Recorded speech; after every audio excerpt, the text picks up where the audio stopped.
అలాంటిది నిరంతర శివారాధన చేసడం వల్ల, పైగా శివనామం పలకడం వల్ల అతడు మహా తేజస్సు వచ్చింది.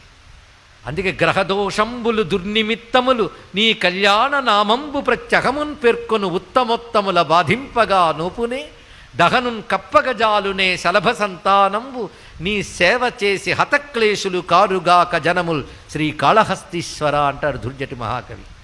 దీని అర్థం ఏంటంటే, గ్రహదోషాలు అలాగే ఏవో దౌర్భాగ్యాలు అని ఏడవడం కాదయ్యా, నిత్యం ఎవడి శివారాధన చేస్తాడో వాడి గ్రహదోషాలు ఏమీ చెయ్యలేవు, దుర్నిమిత్తాలు ఏమీ చెయ్యలేవు. కర్మ కొద్దీ అవి చెయ్యడానికి వచ్చినా ఏమవుతాయి అంటే, అగ్ని వైపు వెళ్ళిన మిడతలు ఎలా దగ్ధమైపోతాయో శివారాధకుడిని బాధించడానికి వచ్చినటువంటి గ్రహములు కూడా ఆ విధంగా భస్మవుతాయి తప్ప వాడిని బాధించలేవు అని దుర్జటి మహాకవి చెప్పారండి ఇక్కడ.